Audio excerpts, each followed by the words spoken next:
Thank you very much. It's a pleasure to be here. It's especially a pleasure to be here on a panel with two very old friends. The connections are deep. It turns out that even President Boo and I graduated from law school the same year, 1979. We became presidents the same year, 2001, although for a brief moment he was claiming that we're the same age. I'm considerably older than he is. It took me a lot more time to get it done. Michael is one of the people I respect in the world of global higher education. He's an extraordinary role model for all of us, and his university actually is the template upon which New York University was founded. They in 1826 and we in 1831. So we're twinned in our responsibilities. And Stephen's an old connection to NYU. He was actually on the faculty fleetingly, but has always been a major figure in the world of arts about which NYU cares. So it's a great honor for me to be here.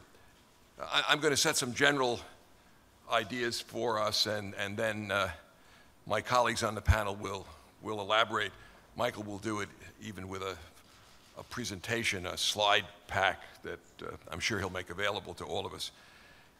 I want to begin this topic, student mobility and the internationalization of higher education, is a subset for me of a broader topic, which is perhaps just take the nouns out, mobility and internationalization. Those two words can be seen, and therefore student mobility and the internationalization of higher education can be seen in the context of a very broad sweep that I think is quite important for us to notice and address appropriately. So let me start by describing a general phenomena that is in the background. To call it, if you want, globalization. I prefer to call it miniaturization.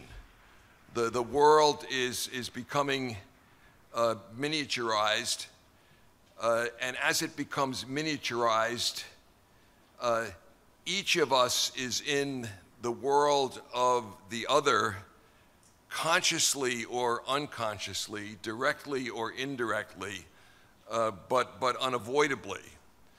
At conferences like this, among the people with whom most of us associate, this is a phenomenon that has a name. We can talk generally about it,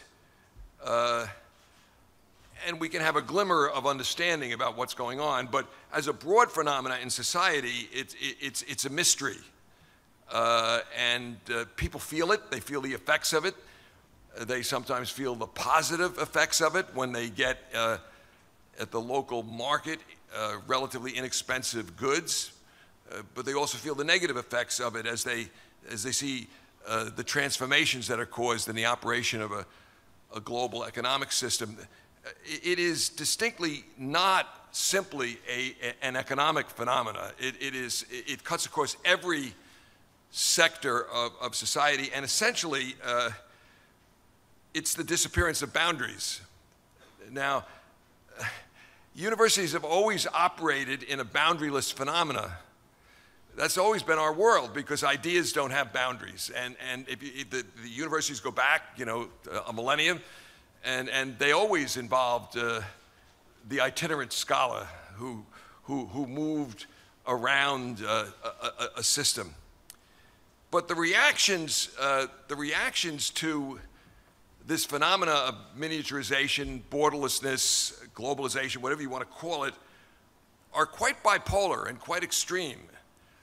So one of the reactions to it that one sees at the broad level is the ascension of nativism, the ascension of what might be called localism, a desire to be with people that are like you and to put up gates. I mean, you hear this going on in the presidential conversation in the United States, literally talking about walls and gates, and all over, whether it's the Scottish secession movement or the Eastern Ukraine or Venice deciding to take a vote to withdraw from Italy. I mean, it's happening all over the world that there's kind of a nativism response. There is a second, as I say, polar opposite response where one finds higher education.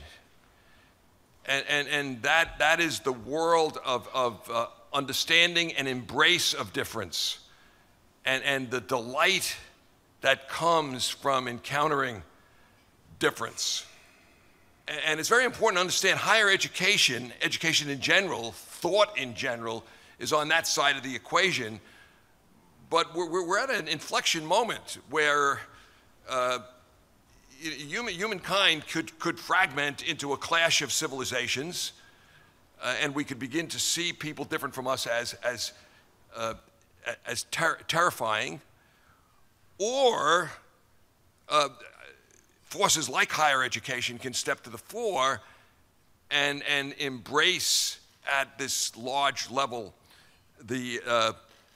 a world which is a community of communities. And I take very seriously what the Prime Minister told us this morning in his keynote address, that what we don't want is homogenization. We don't want to take the wonder of the difference among the creations we call human beings. We don't want to take that and homogenize it and make it all one. We certainly don't want to see a particular sector triumphant over others. But the notion is, how do we create a community of communities where we maintain that individual identity, we have understanding, we build bridges and tunnels, and we work through to something that a good metaphor might be a watch, where you can still see the individual parts, but the whole is greater than the sum of the parts. So the world of interconnectedness is there. There's a single network that's there. In the world in which we live, the university community lives, in that worldwide network, there will emerge, there are emerging, some would say there already have emerged, if you read the work, for example, of my colleague at NYU, Richard Florida, idea capitals, concentrations of thought and creativity. Seoul would be one, London would be one, New York would be one, Los Angeles, I have to say, would be one, even though they stole my favorite baseball team generations ago. But there are these idea capitals that are connected to each other in a network. They're magnets for talent and high-end creativity. Singapore would be an example of that. That's the theory of Singapore, in a way, that we heard this morning. And at the heart of it, of course, is higher education.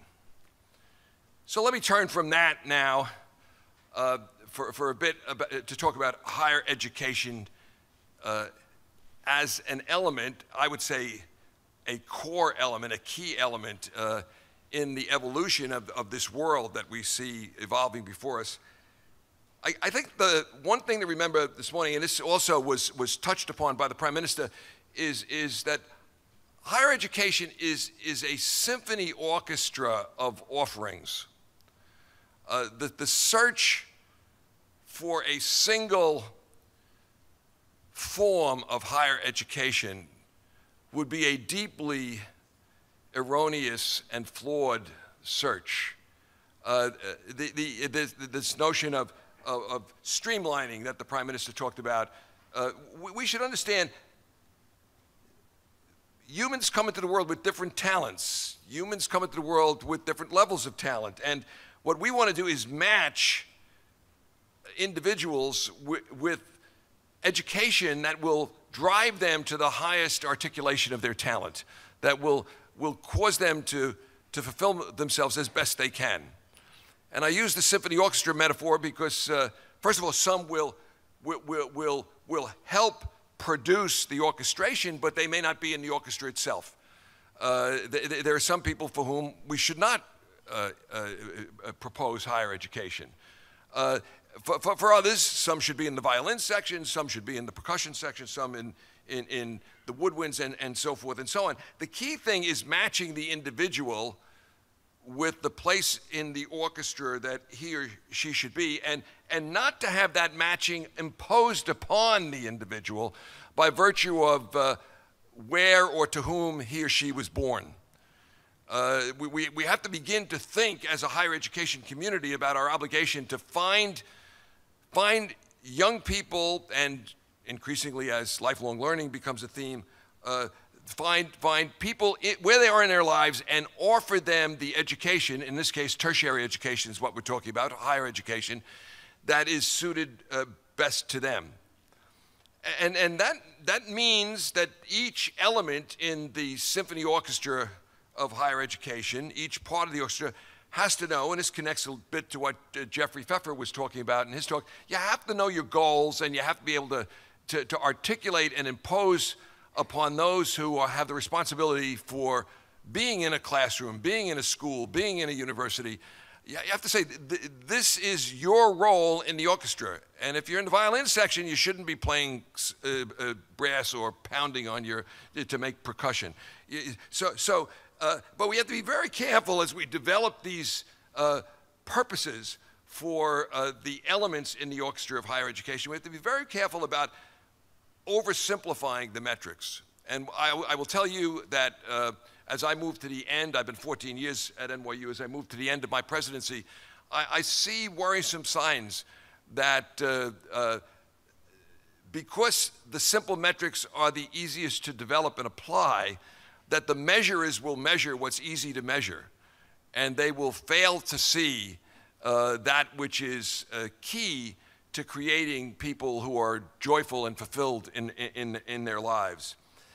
So I think that we in the university community have to, I'm going to use English letters here, we have to be careful not to educate people who are I-shaped.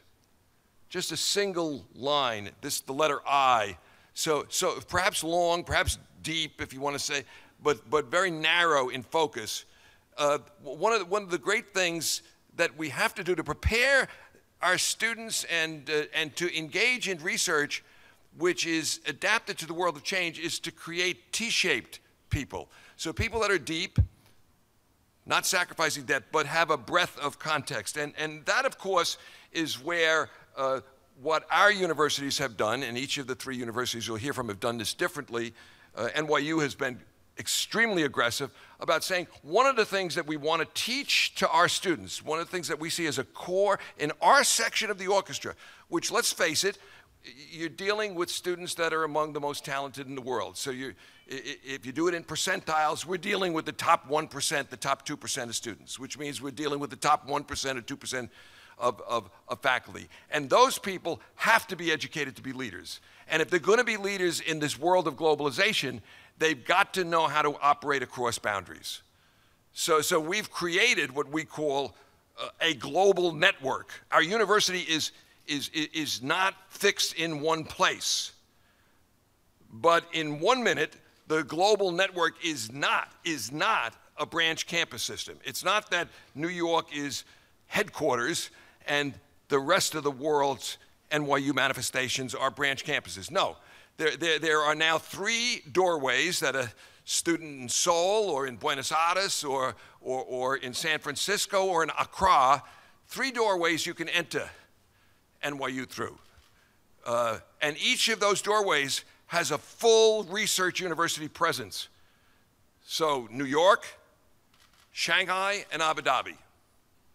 And then you enter and you'll find students who have entered literally from around the world. And you'll have them as roommates and classmates and so forth. And they are, in Abu Dhabi, for example, the largest population group is the American group at only 15%, 15%. And in a student body of only 1,000 students, there are 112 countries represented. The median student speaks 4 languages. So you're going to be in a very cosmopolitan environment. And then no matter which campus you enter, no matter which of the 3 is your doorway, as an undergraduate, you'll do 5 of your 8 semesters at that campus. And the other 3 semesters you'll do at either one of the other 2 doorways, or we have 12 study away sites on 6 continents around the world. And you circulate, and it is not a branch campus system. It is an organic circulatory system. So the faculty circulate, the students circulate, the staff circulate, and that means everybody has the interest in the quality of every place else. But this is one version This is one version designed to produce a particular type of leader from one part of the orchestra. And it's important that if you're in the section of the orchestra where we are, all three of the universities represented here, that you be extremely aggressive about being out there to discover talent that might not get to you unless you're aggressive about looking for it. So just to give you a contrast, I'm the chairman of the board of a university called University of the People. University of the People. It is an accredited American university. If you are a high school graduate, fluent in English, have access to the internet, and you're poor, abjectly poor, you're admitted if you want to be admitted. And it's free. And you're put into classes, all virtual, with 30 other students, and you take a course the way you would if you were at Seoul National or at NYU or at UCL. And you go through that class with a volunteer teacher, you take an exam at the end, you get credit for it, you aggregate your courses. Now, what's the connection between that and NYU's global network? Because we're constantly watching the performance of students in University of the People, and when a student excels there, we give them an opportunity to come to NYU on a scholarship. So we've got to use things like the internet, like technology, like the MOOCs as search engines that give kids ladders up, lest the kid, for example, that I taught yesterday in NYU Shanghai campus, who we found through the University of the People, who's from Afghanistan, a woman from Afghanistan. She never would have gotten to us if we weren't out there searching. That's what we must do if we're going to fulfill our obligation as higher education in a globalized society. And that, to me, is what the internationalization of higher education is about. Thank you. Well, let me add my thanks for the invitation to come and speak to you. It's always good fun speaking at conferences. It's always extremely good fun speaking after John Sexton, which is marginally better than speaking before him. So John, thank you very much for your contribution. Now I'm going to give you what I think will be a complementary but perhaps slightly different view. So the first point I want to make really is the difference in my mind between internationalization and global engagement. Internationalization is something that I think most of you will be fully aware of.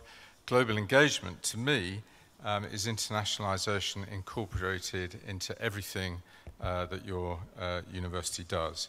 And what I'd like to do is to take you through a little bit of information about UCL, a little bit about our strategy, because I think if you don't understand our strategy, you can't really understand what we're trying to achieve internationally, and then cone in a little bit on the international piece as the talk continues. So a little bit about UCL. We're a very large, comprehensive, research-intensive university. We perform fairly well in most of the world league tables. We would always be in and around the top 20. We're quite a large organization by UK standards, some 37,500 students now, with over 1,000 professors and 6,000 academic and research staff, about 12,000 staff in all. We're quite international in our student body, 30% of our students coming from international destinations, with another 12% from the EU. So that makes us only 58% home students, and that is a number that's shrinking relative to the international students year by year, because we're seeing a huge growth in international student interest. The largest group, of course, are from China, about 3,300 students this year, 12,000 international students in all, and around about 200, I believe, from Korea. Interestingly, we undertake, as a university, we undertake historically very, very little in the way of active marketing, although we do turn up at some recruitment fairs. We don't use agents at all, so almost all of our student body is attracted by a combination of the academic excellence of UCL and, of course, London as a global city and our proud history. That's unusual, I think, and in particular unusual to have that number of students with just that limited level of marketing. I need to tell you about this guy. This is Jeremy Bentham. He is often described as being a founder of UCL, which he wasn't, in fact. He was about 80 years old when UCL started, but he was a very distinguished philosopher of his day, and he was hugely influential. He enters my life on a daily basis because if you look at the center panel there, that's what we call Jeremy Bentham's auto icon. It is actually his actual body in a box. Not much of it left these days. I can reassure you when you're looking at the head that that bit is a wax effigy. His real head is currently in the deep freeze in the anatomy department. I kid you not, this was Jeremy Bentham. He wanted to leave his body to the university that he was so proud of founding. So he sits there literally outside my office, and I see him every day of the week. Every time we change president, he does turn up to the meeting to elect the new president, where he's recorded as being present but not voting. And you can see our students on the, as you look at it, the right-hand panel. Here, everyone's wearing a Jeremy Bentham mask, which actually was a fundraising activity that was a lot of fun. And Jeremy, therefore, still influences philanthropy at UCL. So we were founded in 1826, as you've already been told.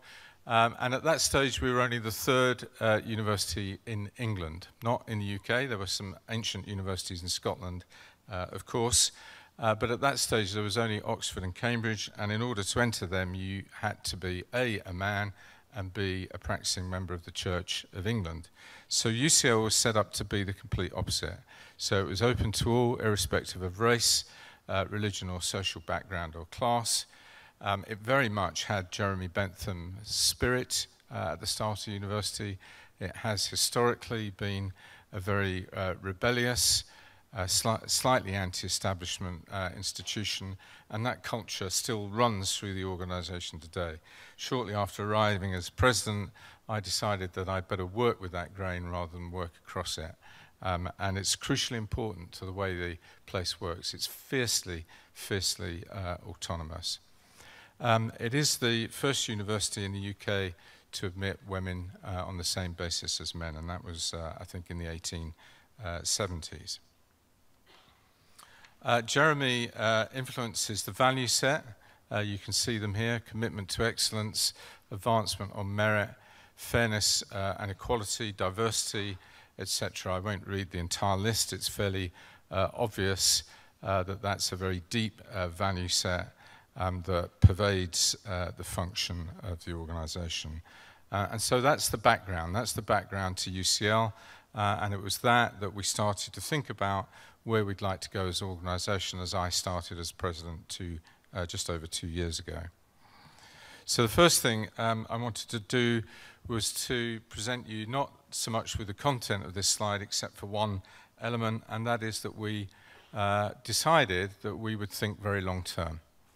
So most universities set a strategy that runs for 3 years, 5 years, or maybe 10 years, and I was very much of the view that partly because of where UCL had got to, partly because of its established academic excellence, that we could afford to think much longer term. And I think that single thought has actually been unbelievably important in what's happened in terms of our thinking about our global engagement strategy and internationalization more generally. In fact, it's been important overall.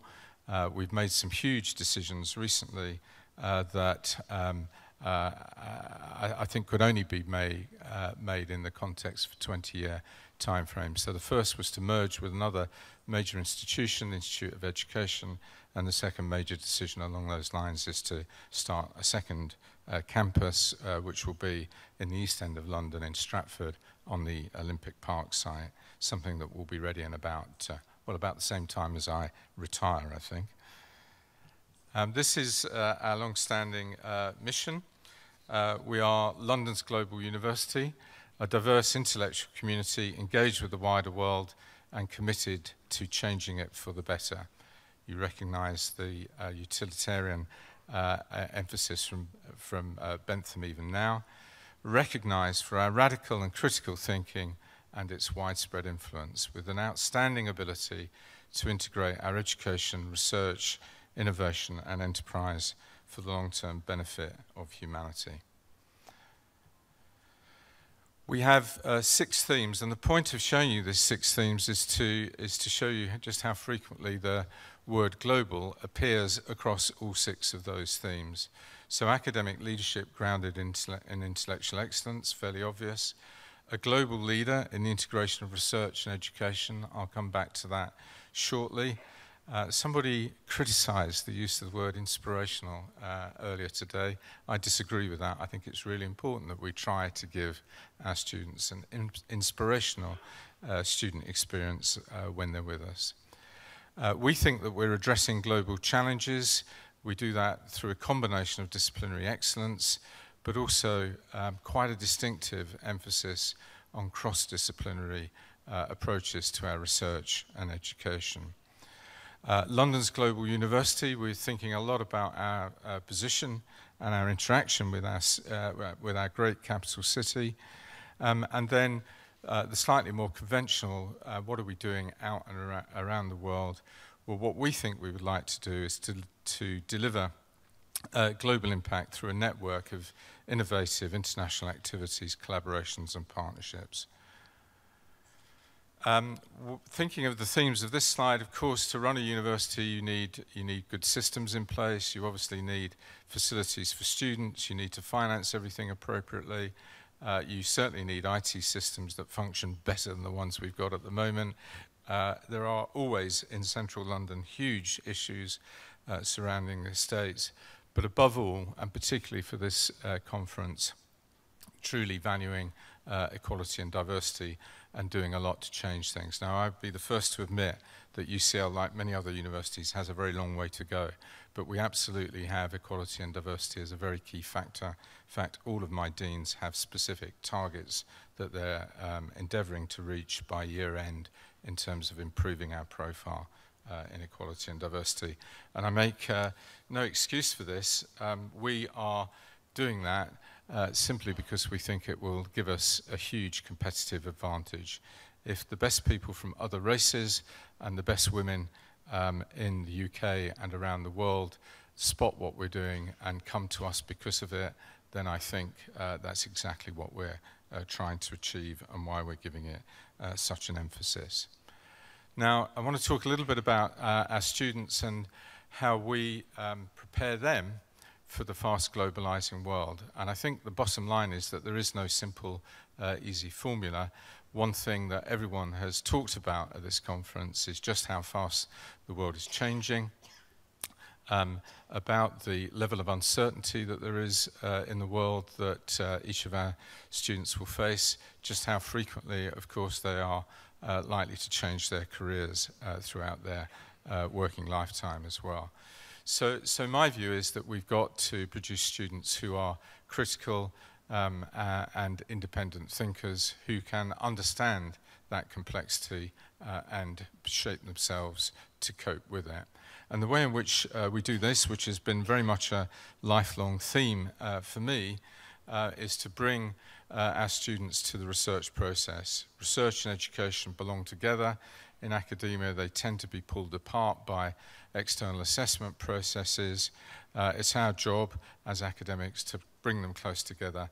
And for me, that means taking all of the students through a research-based pedagogy involving the students in research from day one, so that they understand what knowledge is. They get taken to the edge of knowledge, they understand how it's created, they can join in with that process.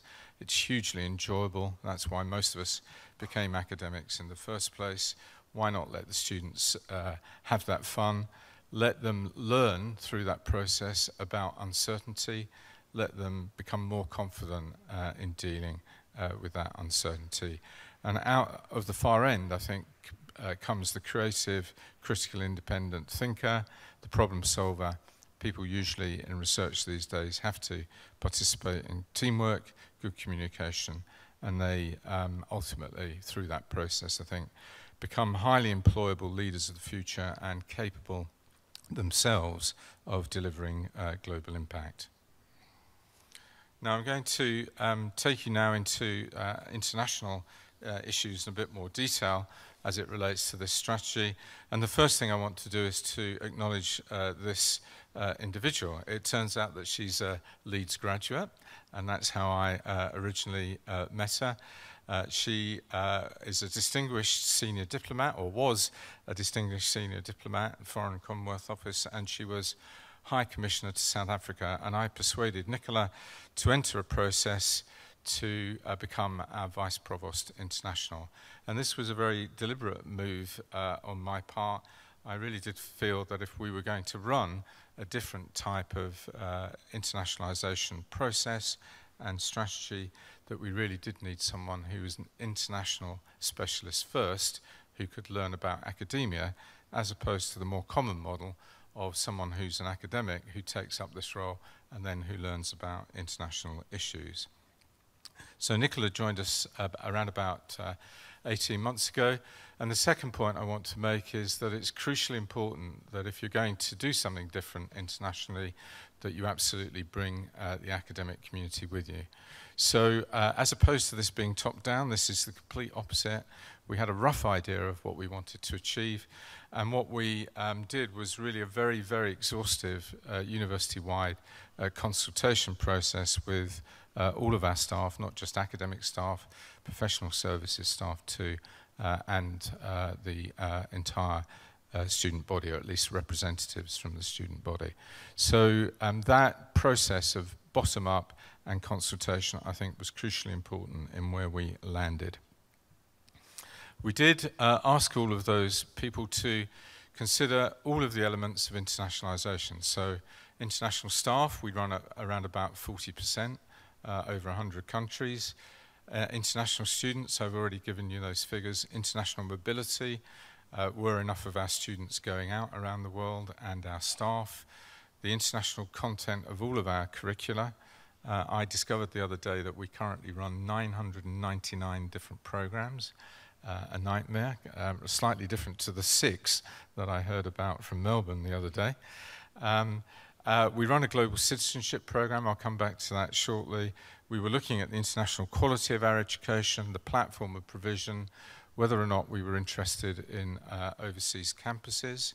And the short answer from me is that that's not where we've gone. And for reasons maybe we can bring out in discussion later. We obviously wanted to look at the international quality and impact of our research and our innovation and enterprise. And our view was that a university like UCL should be able to point to bringing partners to the UK and international partners overseas, not just in higher education establishments, but wider than that, and preferably, of course, thinking there of industry. What did we land up with? So this is where we landed, and we developed this concept of moving away from straightforward internationalization to this broader concept of global engagement.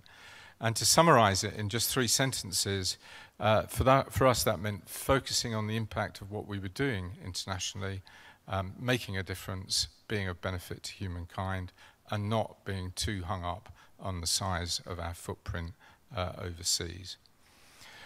We absolutely see in that context working in partnership, and we want to work with partners to find what we would call fair and wise solutions to global challenges. So another quick way of saying that is think global, but act together with your partners in solving those problems. And for our students, giving our students the best possible preparation for global careers and lives. This concept, again, of global challenges, tackling global challenges, co-creating, so equal partnerships, not UCL dictating what should happen, but working with other organizations in a truly joint fashion to address global challenges and problems. We're also interested in increasing independent research capability around the world. Much of that relates to our activities in Africa. We mustn't forget that enterprise innovation and translational research should also be part of delivering those long-term solutions, and we hope that all of that will help to grow our profile. A few quick words about the Global Citizenship Program. how do you make sure that the vast majority of your students get exposed to the concept of global citizenship? And ultimately, I think this should be integrated back into every program that we run. But currently, we run a separate program. It's open to all first and second year students, whether they're international home or EU. It's a voluntary program at the moment, but this year we had over 1,000 students sign up for it. It's not credited. It runs in the summer term and it runs after examinations. And why did 1,000 people turn up for it? Because it's a huge opportunity to work with people from around the world in an interdisciplinary team-working way, problem solving surrounding those grand challenges. And through that process, we believe that our students are learning a little bit about what it means to be an effective global citizen. So how do you finish a talk like this? I chose to use a picture. Equality and diversity ably demonstrated in this slide with the next generation, in this case, of graduating PhD students from the summer. So I think every picture tells a story, and in this case, I hope you find it reasonably compelling. So thank you very much for your attention. Good afternoon. I'm really honored and flattered to be on a panel with presidents of two great large universities. Perhaps I've invited because we're a great small college, only 1,500 students to NYU's 55,000 students, and University College's 37,000, but with a new campus coming, I expect you're growing further. Eventually, I'm going to talk about how, as a small college and an arts college, we're approaching internationalization. But I want to start stepping back a little bit and talk about educational change generally. Educational systems are notoriously difficult to change, even when it's obvious that they're failing. Not only do they, like all bureaucracies, tend to resist change through the inertia of the existing faculty, or let's say the existing staff and leadership. But their fundamental nature is culturally overdetermined. In most nations, these systems were originally designed to reinforce shared regional and national values and to prepare future workers to accept the conditions under which they would find themselves working. One can see the continuation of that sort of issue in the current debate in Korea about government-sponsored history texts. That comes out of a long history of universities being also kind of ideological national organizations. Even where educational goals are not overtly articulated, educational systems tend to reflect the culture's values and practices because from within the culture, these practices seem obviously correct. Moreover, the greater the success of the system in the past, the more difficult it is for it to change in the face of a future. I think we heard a little bit of that from the former Prime Minister of Singapore this morning. It's exactly the huge success of Singapore that makes the next steps of change a challenge. I expect the same thing might be said about the Korean educational system. Yet today, educational systems worldwide are struggling to break out of persistent, culturally embedded practices so as to address the twin challenges of an ever-increasing internationalization of economic life and a growing emphasis on individual and small group entrepreneurship to create new areas of economic activity. In these circumstances, I believe, international exchange and cooperation have a huge amount to offer, as does the creative problem solving taught in certain forms of arts education. In the past, the core approach to internationalization was to study abroad for a year or a whole graduate program.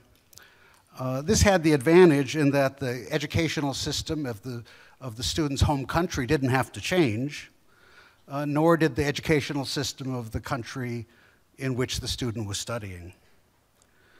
Certainly over the years, studying internationally, which has mainly been the province of privileged students, has prepared the kind of binational citizens the current world desperately needs.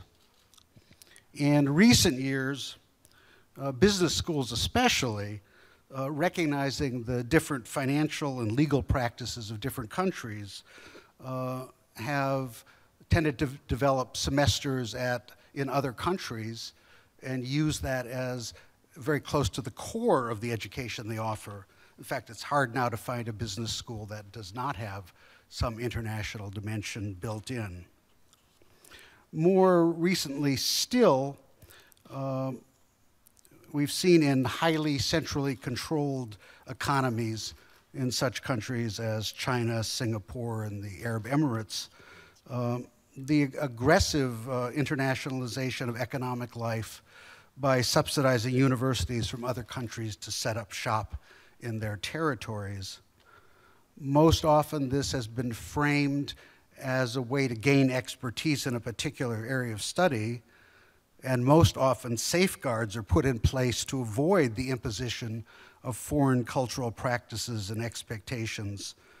One of the things that is particularly strong in NYU's international efforts is they have managed to build situations in which students are not insulated from the culture of the country in which they're living, but in fact there is openness, even with the Chinese campus.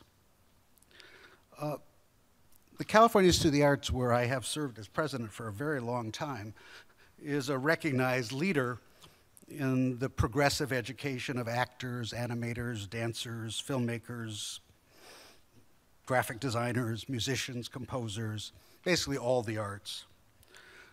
For the past 20 years, we've been experimenting with the right way to prepare our students for working in the internationalized environment. Because in fact, most of our students' careers as artists will now be at least partially, if not wholly, international. Here, the particular challenge and the particular opportunity is that what we are teaching is not particularly technique of the arts, but rather a culture of creative problem solving, which is generally American, specifically Californian, and to some extent uniquely CalArtian. Those embedded cultural practices, which many international educational efforts attempt to hold at bay, are the very center of what we have to offer and equally of what we have to learn when we collaborate. Today, in a small college, 1,500 students, students from 50 different countries work side by side. We're about 50% women, about 50% men. We are, in terms of American diversity, probably the most diverse, highly selective institution in the United States. Like John was saying, you have to go out and seek the talent. There's no shortage of talent. You just have to remove the obstacles to the talent arriving. At the same time as, each year our number of international students is increasing. Our challenge is to reach a balance such that the particularly American or CalArtian pedagogy and culture of creative problem solving, which is what attracts students in the first place, is kept strong even as we bring together students from other cultural traditions where our approach is quite foreign and a big challenge. At the same time as we're internationalizing our campus as a whole, we are experimenting with a variety of different ways to give our students formative experience in other cultures, and also to share our approach to education of artists and other creative workers with groups of students coming for shorter periods from other countries. We're great believers in learning by doing. That means in our context, courses about other cultures or about globalization, while valuable, do not really get to the point of being able to actually work and create in an international context. So what we look for is collaborations where our students have an opportunity to have that experience. We like that both for the immediate impact on the students and also because done properly it changes our own institution. Thus, to give just one example, a collaboration with the University of Guadalajara built around the 3-year development of the professional production of a play by a young Mexican playwright has left us with continuing collaborations with a host of Mexican playwrights and directors, and also our own bilingual theater company, which is entirely appropriate living in a city where more than 50% of the, Los Angeles, where more than 50% of the people are of Hispanic heritage. Last year, a 3-week intensive for production managers from the Shanghai Theater Academy, introducing them to Western styles of production management, which are reflections of Western styles of creative problem solving, with their demand for independent decision making, has not only helped several of their students to gain employment, in this case at the new Disney Shanghai, but has also opened up new opportunities in China for production managers graduating from CalArts. This relates to the issues that our human resource professionals this morning were talking about, the different styles of work in different environments and how we prepare people to adapt to it. We also have done very interesting experiment with the Seoul Institute of the Arts, using telepresence with half the students in Los Angeles and half the students in Seoul taking courses together. We had some problems with logistics in that, but I think there's huge possibilities for the future that this networked world is going to offer us. To cite just one further example in the mode of short-term collaboration, Chung-An University's theater department brought a stripped-down production of Shakespeare's King Lear to CalArts in 2010. This production, in turn, became the basis for a new production with Korean students and their CalArts counterparts collaborating. Students from CalArts in all disciplines interacted with the piece to create an entirely new project called Lear Layer, performed in Korean, English, and Spanish. The exposure to different processes and real-time creative problem solving far exceeded the educational possibilities that could emerge in the classroom alone. Indeed, this one project spanning just a few weeks functioned as a highly rigorous course into itself with powerful cultural and aesthetic exchange. Moreover, the students worked effectively together with minimal translation, their common language being the energy of youth and the processes of making. Beyond these programs, we've developed special intensives in the CalArts approach to creative problem solving for groups of students coming to us from Hongik University and also Kookmin University. These have taken the form of 1 month, 1 week, and 3-month intensives. The 1-week session proved too brief to be anything but a kind of tourist visit. The 1 month and 3-month versions offer a deep plunge into the challenge of independent problem solving that is the core of our educational approach. I could go on in some detail about those workshops. I'll just say at the most fundamental level, these intensives could be in almost any area of the arts, with the common element being that students are required to define their own direction. That is, to set their own problem, to encounter through an iterative process the challenge of moving forward in the direction of their own solution. For the students to experience failure in a context where there's no punishment for failure, where instead there's the reward for moving on from failure to the next step in your own process of creation. The response of these guest students is a compressed version of the experience of many of our regularly enrolled international students, and sometimes of our American students as well. First shock, confusion about what to do, followed by a testing of their own ideas with guidance in pursuing the logic of those ideas until the project is completed. Often these students have never before been asked to move beyond following directions given by their teachers. We find the results are astonishing. Students discover a kind of strength that they didn't know they had, asked to create from scratch in a compressed time period a work of their own. These intensive require a special kind of teacher who's willing to help, but who does not assume there is a right answer, and who is ready patiently to work as a colleague as much as a teacher. Students are emboldened to take creative risks and to understand that with creative risk comes failure, which again is not judged negatively, but rather is understood as part of the creative process. I guess I have a few minutes yet. These short courses offer an intensive version of what we teach all our students. An additional component, which works better in the 3-month version, is exposure to the multidisciplinary nature of CalArts.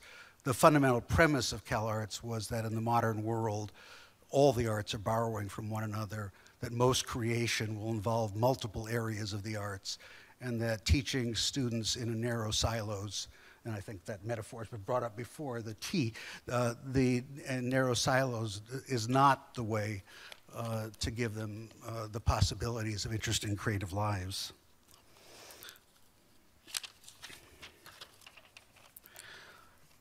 In our era of internationalized economic activity, internationalized problems, and individual and small group entrepreneurship, the kind of collaborative projects I've described above, as well as our pedagogy of creative, which puts at the very heart this issue of creative problem solving. And understand there are two ways you could teach the arts. Ballet traditionally has been taught entirely at the other extreme, that you learn to do it exactly as your teacher learned to do it from her teacher, and you're proud that you can trace your lineage back to the middle of the 19th century. That can produce great wonders. It is not a system that prepares people for the rapidly changing nature of creative activity in our contemporary world. I know from following the subsequent, we've always had many students from Korea at CalArts. Probably the reason we have so many collaborations with Korean institutions is that our first vice president for international activity was Korean. And also it's been a natural and easy connection to make.